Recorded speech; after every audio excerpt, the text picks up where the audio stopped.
as Will mentioned, I studied at Westminster for my part two between 2007 and 2009. I also had to count back to make sure I understood how many years that was, but it was a great time.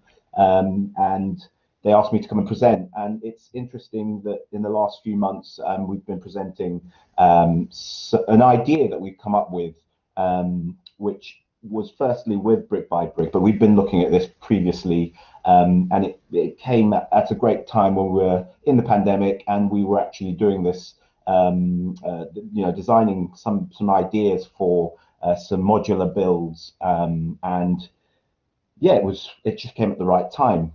So today, what I'm going to do, I'm going to just present to you a few pieces of work that we're currently doing outside of the kind of idea of post-pandemic housing.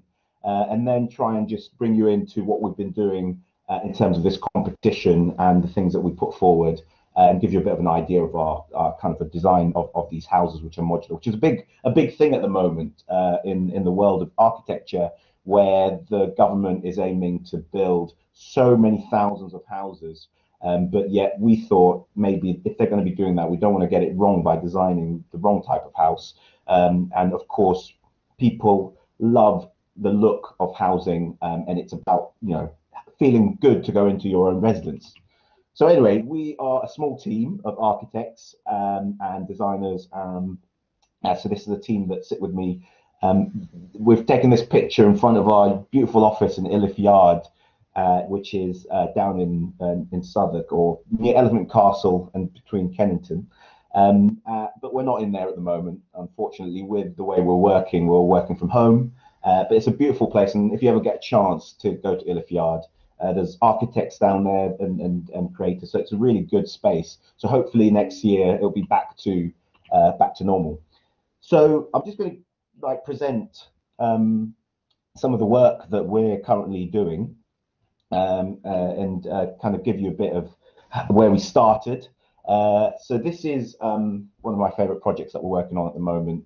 So 3 years ago, I decided to start up Kristofer Adelaide Architecture, and of course, when you start, you've got no work. But I was very lucky to bump into a friend who had known. He's much younger than me, but I taught him how to fry burgers and chips at the McDonald's, who his father owned, and he remembered me. And of course, he'd become a property developer, and together, as we're both young and excited, decided to go on a short journey of designing some projects. So this was one of the first that we've worked on together. It's called Mountbatten Court, St Mary's Mews. It's in Ealing, and it's on nearly, in terms of where it's at, we took it from design stage, so stage 0 RIBA, and we are working all the way towards delivering. Well, we're delivering it. It's nearly complete, should be complete hopefully by the end of this year. There were a few challenges that we saw with this site. It's basically a very long, thin site, so 65 meters by 9 meters wide. And our aim was to position something in it, because the client wanted 9 units, make it fit on the site, but also to bring an architecture into the area where it's on the Uxbridge Road, where there's a lot of different things going on. So we tried to, one, simplify the form, because that's the best way to get the space in squares usually, but we had to kind of mix and match, because we had such a thin area to play with in terms of the site. If you can see the site plan at the bottom, so that building at the bottom there is 6 meters by 30 long, and then steps up to break up the form. But we really wanted it to feel like a light building. So we were very selective about the kind of materials that we were going to put towards using, and one of them was the color of the mortar, because a lot of times you could have the most beautiful brick in the world, but if you choose the wrong mortar, it could be the making or the breaking of a building. And I think materials is one of the most exciting things in terms of architecture, really, because that's going to be the longevity of the build. So by having a chance to really look into different kind of bricks, there's so many thousands of them, and then maybe trying to kind of match up mortar types and also precast stone, it just breaks up the kind of similarity. So if you have a brick building, breaking it up with a bit of stone, breaking it up with the type of mortar you use, and also the window finishes. Here we've used like a beige um, frame for our windows, and we made it feel very, very light. Like I said, it's not complete, but this gives you a bit of shows you how quite kind of thin it is on the elevation. And it was great within our first 3 years of being a practice to be able to be given such a prestigious project.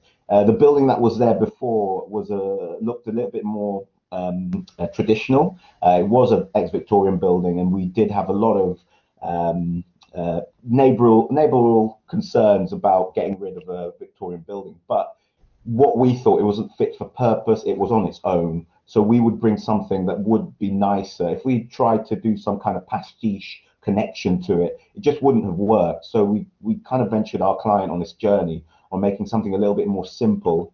And you can see there's a beautiful church in the background, but we like stepped out the details to kind of break the brick a bit in terms of like having too much flat elevation, but also brought in the idea of these thin kind of slabs of precast concrete that broke up the elevations quite nicely.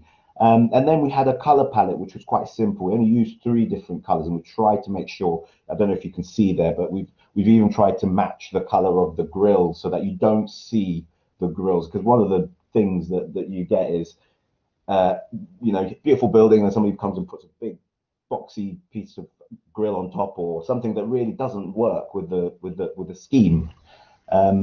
This is it. I'm actually standing in the graveyard in Hanwell here, owned by Westminster Council actually. So, but it's based out in the middle of Hanwell. But you can see how it glistens in the sun. It's a north-facing building, so it's very north-south facing. But we've been able to get 3 aspects in most of the units, which was an important element of the design, to be able to get light in. So we've got these long, thin windows that allow the light in, and it shares the space. So it allows like different times of the day, you're getting different kind of lengths of shadowing into the space. This one here, I thought I'd put it in because Will really liked this image, and I do too. It was actually a feasibility study for a client. It's not ever going to get built, but he just wanted a few ideas of like, what can we do on a site stuck around? It's kind of like an island, you know, kind of situated within what is the back ends of all these houses. And I was like, you know, really, you don't want to put too much squares. And I'm, you know, very inspired by Peter Barber and his kind of style. And I thought you should, you know, maybe we could create these kind of shapes that then are looking east to west and outside of looking into the gardens. And if you position the windows in a way, you're not getting direct views into these people's gardens, and then that would potentially make it a nicer kind of space to use. It is an existing breaker's yard, and he had already kind of thought of a planning application to put on it. So we were just working with him to say, look, what do you think? Could we do something slightly different with this? But you can see we tried to hide away the building. If you look at this image here on the left-hand side at the bottom, it is a, you know, 2 stories, but we tried to make it not kind of fit out too much, and the views, the windows viewing towards gardens were so far away that we would be able to be within, you know, sometimes 20 meters and not directly viewing towards the gardens. But I brought that in anyway. So I'm actually originally from the Seychelles. If there's any Seychelles or Mauritians or anything like that in the crowd, I say hello. I schooled here and I schooled in the Seychelles. So I had a chance to see 2 different ways of life. And one thing is the architecture in the Seychelles with its traditions and colonial kind of reflection. And also the fact that we have this kind of climate where we needed to ensure good ventilation within the buildings. A friend approached me and said, "Oh, I've got a site, and you know, would you be interested to kind of do you know, a design for it?" It was really early days, so this is one of the projects when I was still at my previous practice, and I did it for a friend, and it was all looking at views. So this building actually, it's you know, well, the client wanted to have an extra story to be able to rent out to tourists, so they could make a bit of money. on the side, but also have their residence at the bottom. So the ground floor plan all faces towards the sea. And if you can see there, we've tried to design it in a way that it's a, it's kind of a left and right kind of very well proportioned plan. Yet and then putting another story on top that didn't overpower it, and also having a separate access, as you can see on the elevation there, to the upper floor. So you're kind of disconnecting the main house entrance with the entrance to the shared, the rented accommodation above. These are some of the 3Ds we did in the day, and it shows you can see in that picture where the sea is. We were really trying to get that aspect of viewing out, so everything viewed towards the sea. And if anybody has been to the Seychelles, it's absolutely beautiful, and you get so many great views if you're at a mountain level. Yeah, it's when we can travel again post this time. I hope you'll be able to go down there, because it's a different type of architecture, but there's so many elements that you can take out and create something which looks quite contemporary, but yet utilizes understood methods of things like ventilation and things like the fact it rains quite a lot. So the monsoon climate, that you'd have to have pitch roofs. But you're playing with the idea of where is it best to locate your verandas and overlook the beauty of the islands in front of you, or the sea in front of you. This project here, we are currently working on. It's currently in pre-application, and it's one of our international projects based in Ireland. This client brought this to us. He's an artist, and it was very interesting work, like speaking to him. And this project was brought to me by an engineer, and we worked together on it. And the client wanted to basically put his house on stilts, a concrete exterior, but also have a metal interior that was a bit industrial. So we've used the idea of Corten steel to kind of brace the roof, and then use the concrete and natural color of concrete, and then having an internal kind of structure that's a little bit more industrial in its feel. Oops. Are we all still there? Yeah. Yes. Yeah, definitely here. Yeah. Thank you. Brilliant. So I can't see anyone, so I'm kind of looking at the screen myself. And so this is the site. It's in Bahola in Ireland, Country Mayo. So we flew out there, went to the site, did a day of research on the site. So myself and the guy you can see in the image there is my friendly engineer. Funny enough, his name is Bola. So we decided to take the photograph in front of Bahola, and it just was quite interesting that that his name kind of clearly was near enough to Bahola. And anyway, the client wanted to base this house on a H block. Now the H block in history is basically during the times that Northern Ireland basically in England weren't getting on, they put their prisoners in this H block in Northern Ireland, and he saw the history of it, and he liked the kind of idea to have his own H house, even though he wasn't trying to create a prison, but he was trying to say he wanted this industrial feel thing. He wanted a story behind it, the way they separate the living and the people. So he wanted kind of having his living area or sleeping area, sorry, to the facing of the road, but then it would just be a concrete wall, and then he wanted the living areas to be facing into the field. So this guy owned, basically, you can see at the picture at the bottom, that field goes on for miles and miles. So he wanted also to have this house sitting on top of this stream, because he'd lived there before in the house on the left, and he always loved going into that stream to play, and he wanted to see that stream under the house and walk over it. So there was all these ideas about how we were going to get to this H, but it all commenced on the idea of kind of like separation, and being separated, but then kind of treading over water. So there's lots of stories behind it, and then we massaged it into what is now this project. I thought I'd show you this because architecture is not just the architect's work, it's also the engineering. So we work very close with the engineer to have this idea of getting the internal structure to be lightweight, yet we would be able to hang these kind of lightweight concrete walls onto this framework.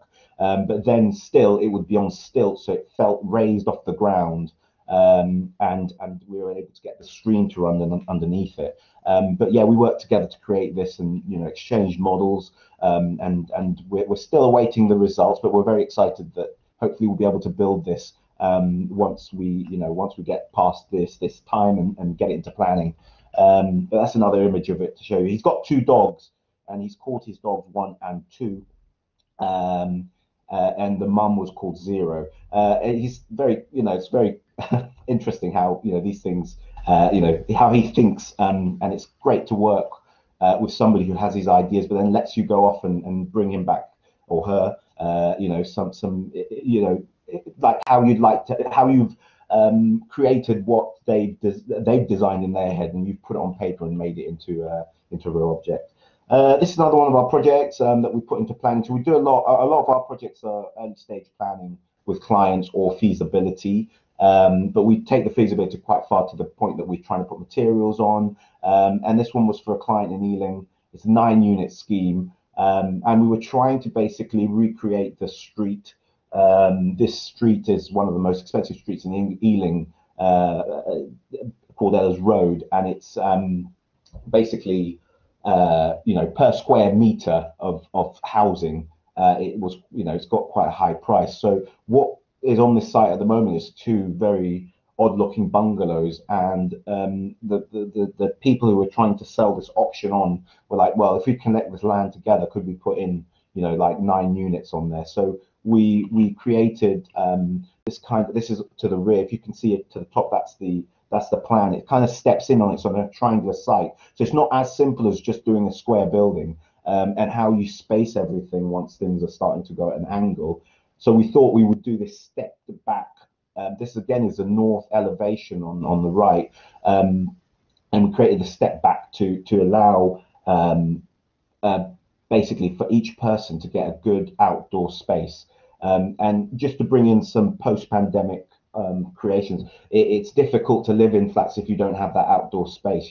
If you're always stuck inside. So the idea of having very good quality outdoor space, even if you're living in flats, is going to become so much more important. So having this step back in these large balcony areas would be really great if you were living there, because you get to be outside as much and not have to leave your flat necessarily. This is one we're currently working on now. It's our biggest project, and we're putting this into planning, so it's not out there yet. And it's a 33-unit scheme for over 55s, or third age, as my client likes to call it. But it's a very, very tight site, which we've tried to fit in this 33-unit. And the only way we could do it was to go up. So they just created a new cinema complex, which actually, for the building that's there at the moment, it kind of it dwarfed it. So we thought, actually, why don't we go higher and kind of fit in a bit better with this space? It is a tight site, like I said, so there are residential units to the right of the screen. So we've tried to build it in, design it in a way which it's going to kind of so this is the other side. So if you see, we've tried to basically, this is a south facing, create walkways. There's very little overlooking, because of course all this area here is a top of the shops on the parade. So there's long ground floor single story area. So we raised our ground floor and we're above it, and created in that glassed area a kind of covered indoor or outdoor covered space that can be used as an indoor, but it's naturally ventilated. And because this is south facing, to try and stop too much glare, we would have like plants like growing up the walls, creating this kind of space that you see here. But also then again, we were thinking a lot about the kind of COVID living idea, that people, if they were in a bubble, the whole building would be a bubble. They still have outdoor areas to be able to connect to each other and stop in the walkways and chat. And when you're over 55, or well, I won't say over 55 because that's quite young these days, but as you get older, maybe you might be living on your own. So you know, loneliness becomes a big problem. So the idea of being able to connect to all your neighbors within this, and it's encouraged, makes it a really interesting space to be in. So, okay, so that was a little bit about the bits and pieces that we've been working on. I hope you like what you saw. And really, I got asked to speak about this post pandemic housing because, of course, we saw what we've been doing on as a competition entries for the brick by brick competition, which was called Housing for a Better World, and that was a couple of months ago. But in February, when we were allowed to meet, did do a presentation, and it related to something which I was calling the Afro House, which is architecture for the reasonably ordinary. So the is a very silent kind of word. But what was interesting with that one is we'd already started looking at the idea of off-site systems with a company, and they basically are building one of the projects we're working on, where you give them your design, they build it all, and then they come in and they put it together in a few days. And I was like, wow, that is so quick, yet you're going to get similar walls that you would get if you were doing block work. So this competition came up, and I thought, oh, you know, I'm going to give it a go. And it was called, it was part of the Developers Collective. And you'll see some of these images in the presentation that I'm going to show you. It's only 3 minutes, but it was all the idea about, can we build a city from component parts? So I'm going to play the video. I'm just going to jump through these quite quickly, but they do come up in the video, but you'll see. So from this point, I am going to just, hopefully, if this works, and let me know. Oops. Hold on.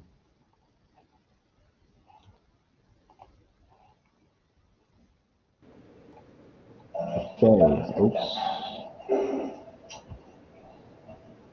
Why Afro, or AFRO? Basically, my presentation is about building AFRO, a timber-framed conceptual village. So when I first started out in 2016, I met a guru in PR, and I said, I want to call my practice Afro. And she said, you must be joking, right? I said, no, there's something behind the name. Architecture for the reasonably ordinary. So there is a message, you can see. Anyway, what does architecture for the reasonably ordinary mean? It is there to set out to build sustainable architecture in timber framed architecture. At the moment, we're going through this change in life where, you know, we've got a challenge that we've got to face, and building in timber is going to be the way forward. Who am I? I haven't told you. So I'm Kristofer Adelaide of Kristofer Adelaide Architecture. These are some of the projects that we've been working on, and we've been pushing our clients as hard as possible to build in timber. Even sometimes they have changed.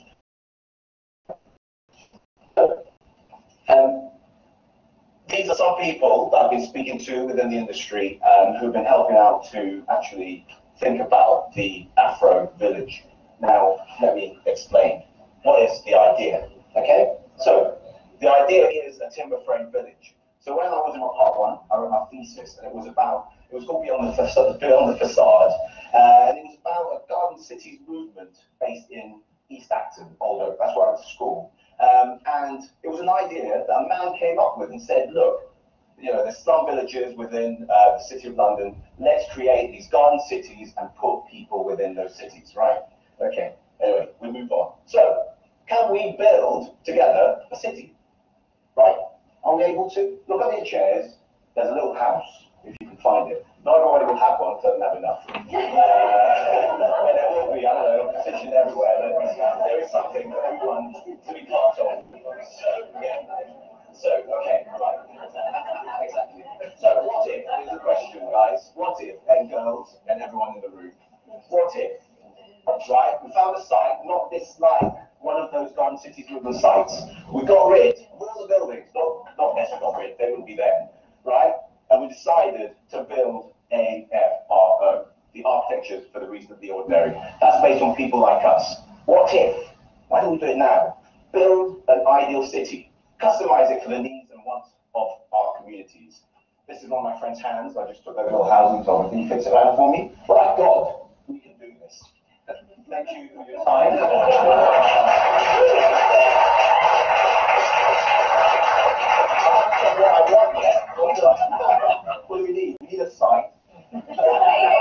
guys, we need to build this, and we need somebody's money. Because I think we can do this together. Thank you very much for your time. And I'm very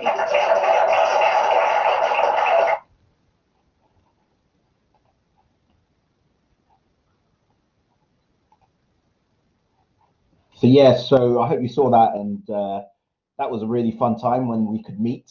I love presenting in front of people, and I'm sure it's slightly different when you do this. You can see people and you can interact a little bit more, but it was great because we had this idea, and the whole of thing about it was all about ideas. But that led to how can you deliver this thing? So we started actually in the office over the pandemic, discussing about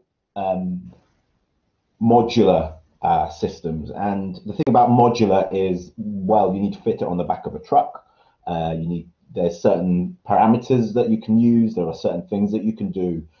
So we were left with this idea that, let's look at what's available.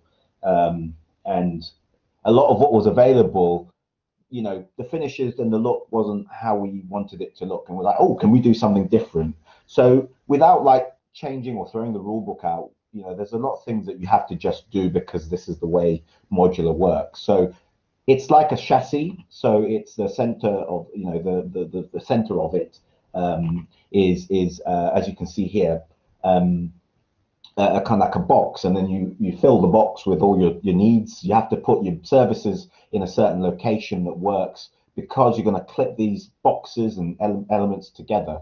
The difference of what we presented was that we created this element called the biscuit facade, which I'll go through a little bit further afterwards.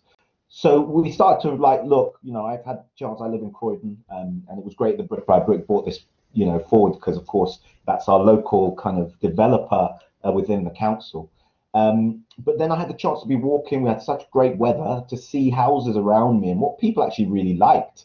And there was this kind of, either Victorian or Edwardian kind of house type that is everywhere and repeated, and people just love it. People keep, they don't stay on the market for very long. People are buying, selling them, and then adapting them.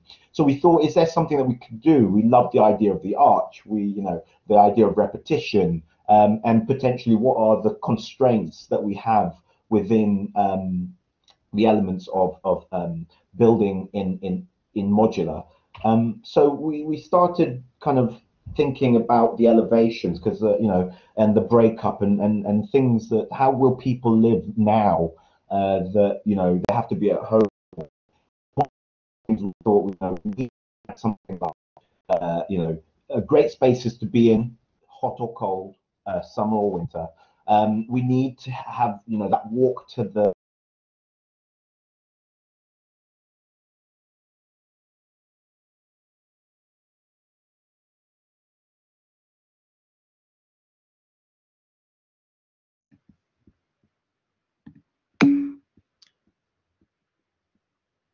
Yeah, Pete, can you? I can't hear. Oh, he's reconnecting. Okay, maybe here we go.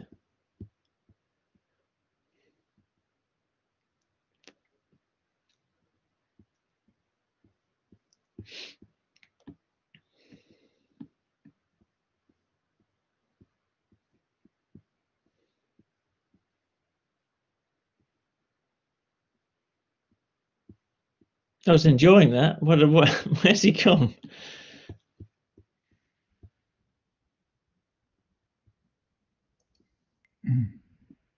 Oh, Pete, you there? Yes, I am. It's sod's law. It happens to me fairly regularly with my first year. If only first year undergrads are here, they'll know. It's I don't know. It's weird, isn't it? I have the same thing. And it's inevitably will happen right in the middle of a lecture, rather than when you're practicing and you're on your own. It never happens. No. Poor old Kristofer. So it's getting good then. Oh, here we go. He's left. Oh, he's joining again. Oh, hi, Chris. Yeah, Chris, we lost you a bit there a minute ago, a few minutes ago. Oh, where, in this image or? No. Just maybe if you go back, maybe it might be a couple back. It's been for a couple. No, we didn't see that. You didn't talk about that. No. That's where you were. Yes, this Yeah. one. You were. Yeah. Okay, Yes, so I got you were the there. case. Right, sorry about that. That's all right. No problem. Okay, brilliant.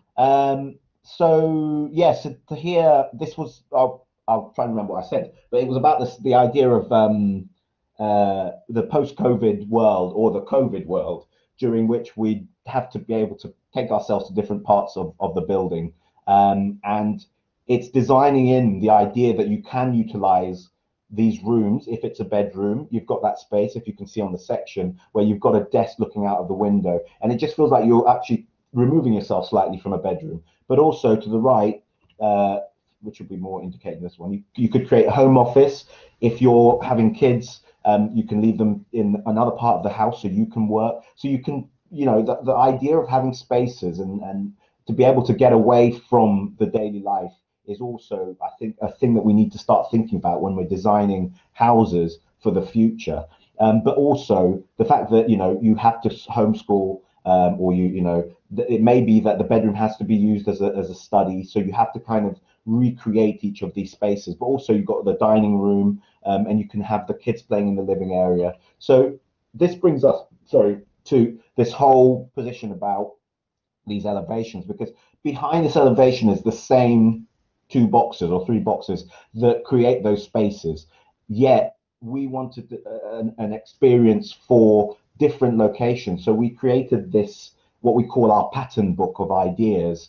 And it really reflects a little bit of what you see in that, the Victorian era, where you could have potentially a whole run of houses. You cross the road, there's a slight change in or variation in the house. May it be a window height, or may it be a door surround, and then suddenly you've got certain different things. And then we thought, how can we do that within the grasps of being able to do it as a modular element? So ideas which could potentially create, like I said in my first presentation, the feeling of cities by kind of creating different streets using maybe different elements of this, but they're the same box. So what you're able to do is probably save money on the interior kind of chassis, because it's repeated, and then you could put a little bit more emphasis onto these elevations that create that kind of beautiful space to go into. These are some of the floor plans that we played about with. Like I said, you have to position things in certain places. So, services onto the outside are usually easier, on the outside side of the walls, because then you can plug each thing, directly underneath the building when you're building it, and it's not too far from the edges. And what we've tried to do here is say, look, actually, if you were to sell this to a local authority or to sell it to different people, they might be able to have a chance to have different floor layouts that they could play about with. And similar to the idea of working from home. So the floor plan could be, the way we set it, it feels like you could separate the bedroom to the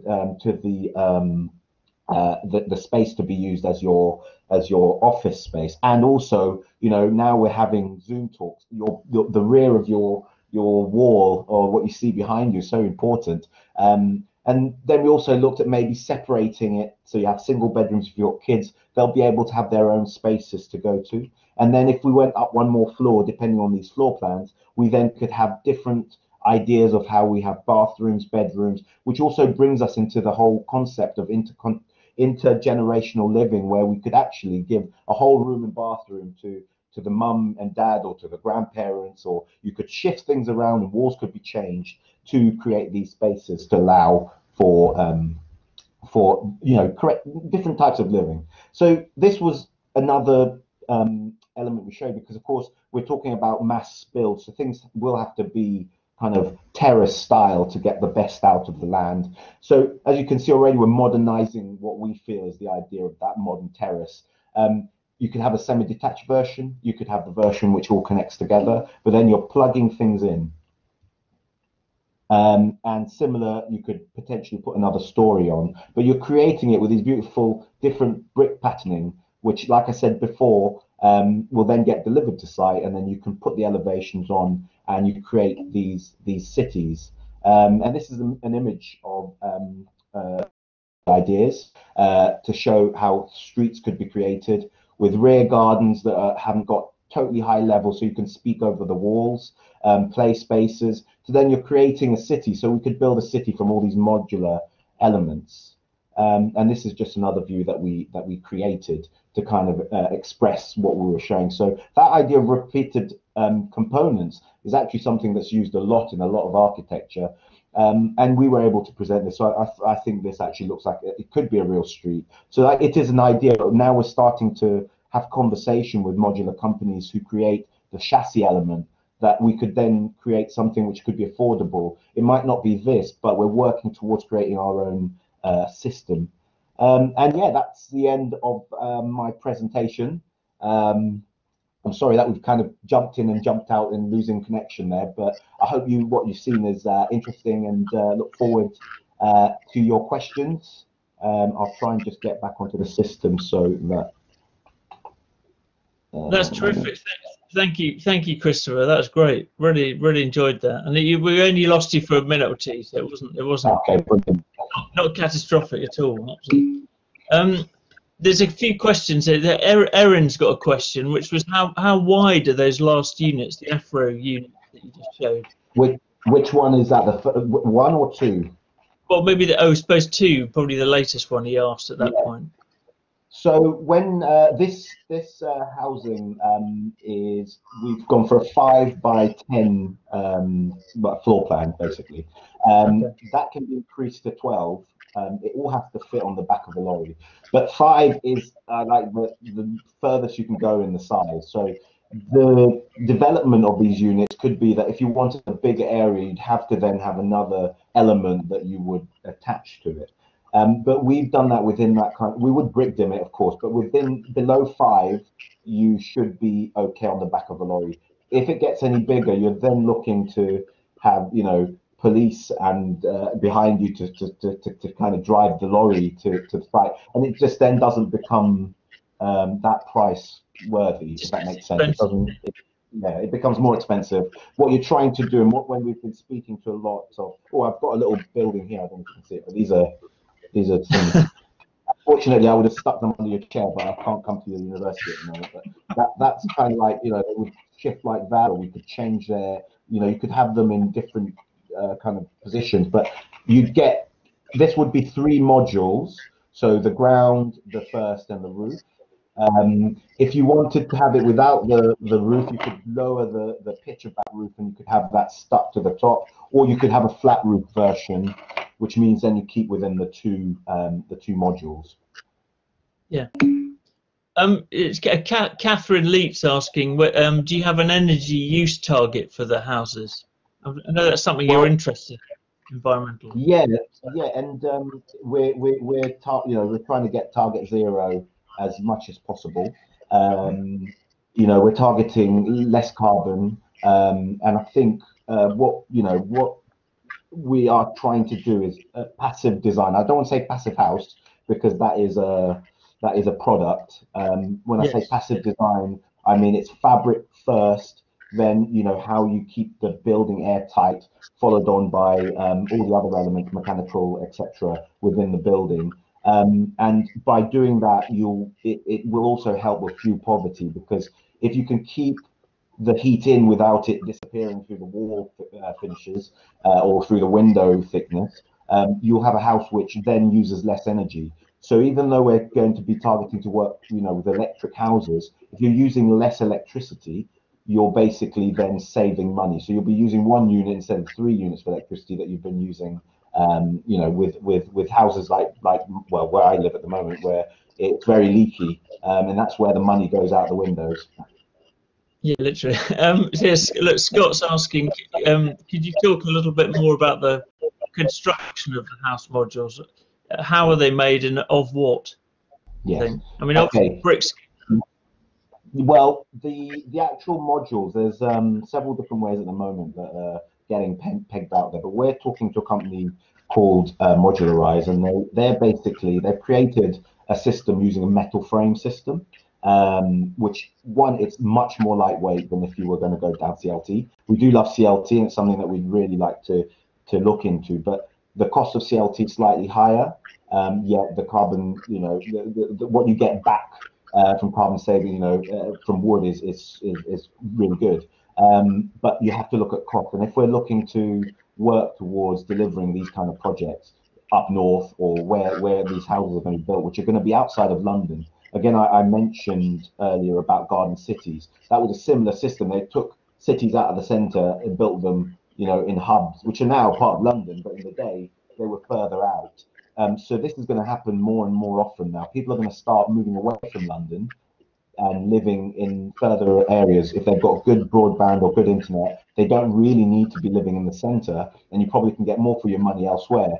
But to develop these buildings, they really need to be cost, you know, they have to cost less. So the frame being built out of metal will help for the cost sides of things. And then what we want to propose is, at the moment you can get the modules with everything on it. We are working probably towards something like that as well. But we want to create these biscuit facades that are the same length as the actual frontage and the floor area of the house. So can we put like 4 of those elevations that will be built in a factory using brick, but built within the conditions of a factory. So you're able to, because time is the element that you lose most. So you'll be able to build these things in a condition where there'll be no rain, there'll be no snow, there'll be no stopping on site.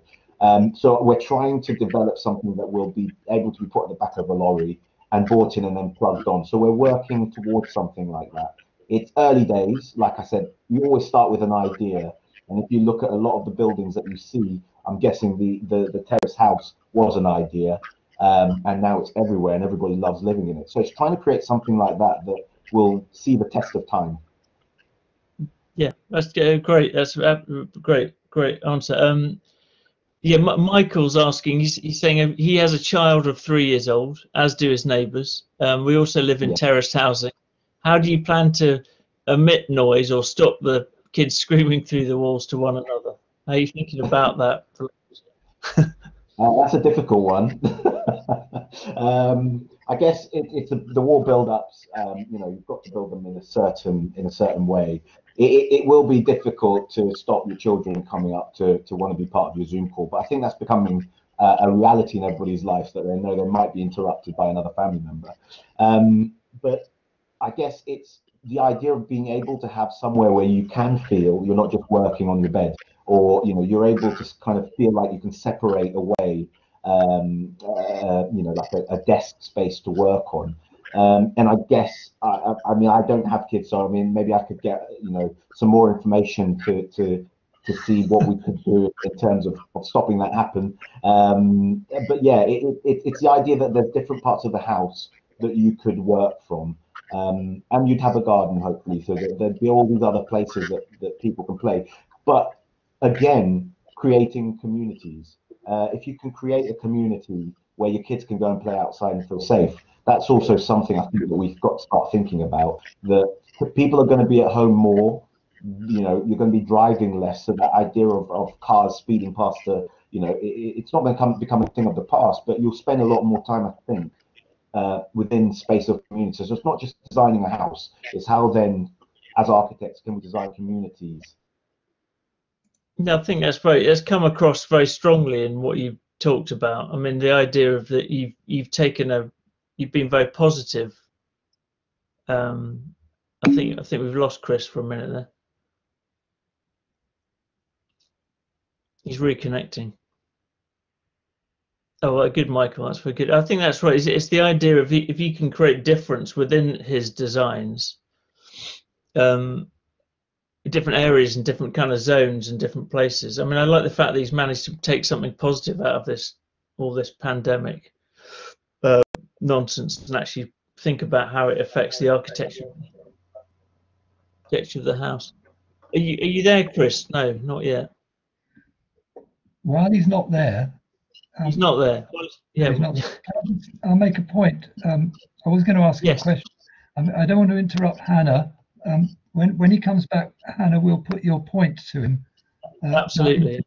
Into comfort. I just wanted to say, interestingly, the thing about Victorian housing, I was involved quite a long time in housing research, and one of the things that kept coming up it wasn't necessarily the typography of the Victorian house, but it was the was the urban planning of Victorian towns and cities, and specifically the island block. The fact that you would build you'd build an infrastructure, and then it became kind of a self-protecting terrace, or a terrace that continued around, and the back of the terrace were a series of gardens. The gardens either met each other or met in a square that was then a communal area, and that was a kind of protected enclave. So, what Kristofer's doing, apart from looking at the model of the typology, I think the urban planning is one of the reasons why people still do like that kind of environment, particularly for bringing up, for child rearing.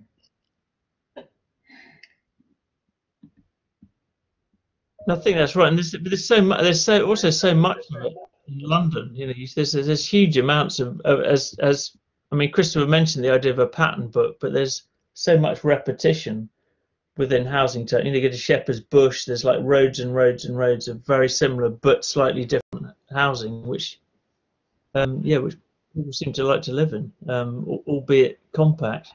All right, Kristofer. Hi, sorry, I'm not sure what's going on, but I've tried connecting on another method there. Sorry, well, look, I think, yeah.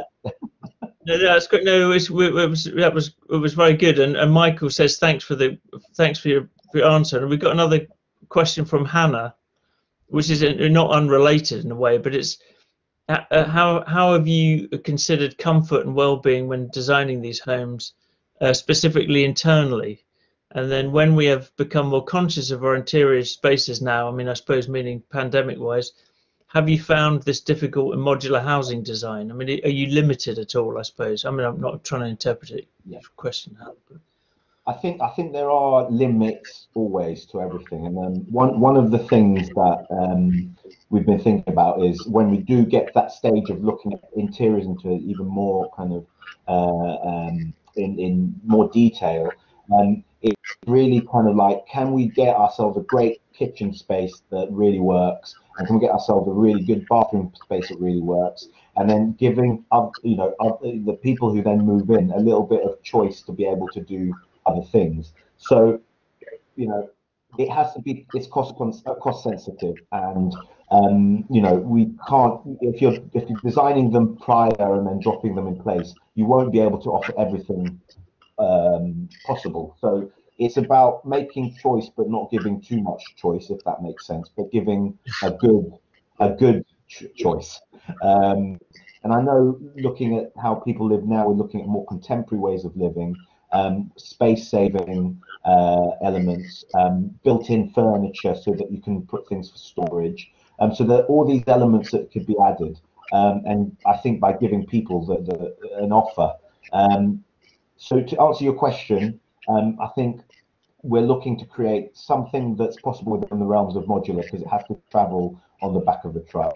But looking at things that are contemporary, because the market that we're probably looking at is a first-time buyer market or the first-time rental market, and looking at those types of people, they love the modern, I'm not going to say IKEA, but there is that feel of, Habitat IKEA feel, but it's doing something of the sort where people feel they love the simple lines, but then they can add their own kind of, their own life to it. So you don't give them everything, you give them the walls, the floors, the kitchen, the bathroom, and then they're able to kind of dress it in their own way by furniture, so it's like housing the furniture, I'd say.